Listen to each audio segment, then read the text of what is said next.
So here we have the Hyundai Tucson on a 69 plate. We're going to hop inside the car and run through some controls first of all. Okay, now that we're inside the car, we're going to start with the dials. On the left-hand side, we have the rev counter and coolant temperature gauge, and on the right-hand side, the speedometer and fuel gauge. In the middle, you can see the total miles for the car. They are 25,224. Above that, we have a trip computer. You can change the information displayed there. For example, you can have, as you can see, a digital readout for the speedometer, various other bits of fuel economy information, and then we've got a couple of other menus as well, and then back around to the beginning again. And the buttons I was using to do that are just here. Over on the left-hand side, we have stereo and phone controls, including voice activation for the phone just there. You won't be able to use the phone controls until you paired the phone up to the car, of course, and that is done over on the touchscreen. So if you hit all menus, and then from there you would hit phone and follow the instructions on screen. We're going to close that down for now. Up here you can also access things like your media, so you're able to listen to your own music in this car.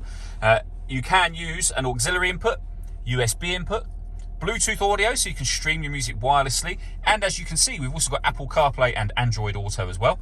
We do of course have a radio. This car's got DAB, FM and AM radio available to you. And then you can swipe it across. You've got one extra screen just there, as you can see. And if I pop the car into reverse, we have a full color reversing camera as well. Working our way down from that, we have dual zone climate control, so you can adjust the passenger temperature, the driver temperature. You can increase and decrease the fan speed.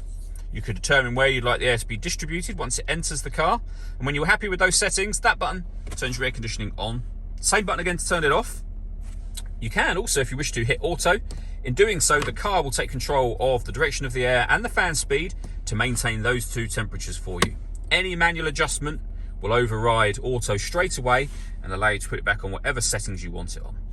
Underneath that, we have two 12-volt charging sockets, the auxiliary and USB inputs. We have a 6-speed manual gearbox, and then these buttons just here. So this one will turn off your stop and start for the car. So this car is designed to cut out when it's stationary in traffic to save you fuel. That system is off when that light shows.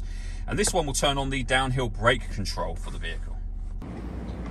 All that leaves me to say is thank you for taking the time to watch this video. If you'd like to come and see the car in person and have a test drive, please feel free to call either of our MJA sites. We'd love to hear from you soon.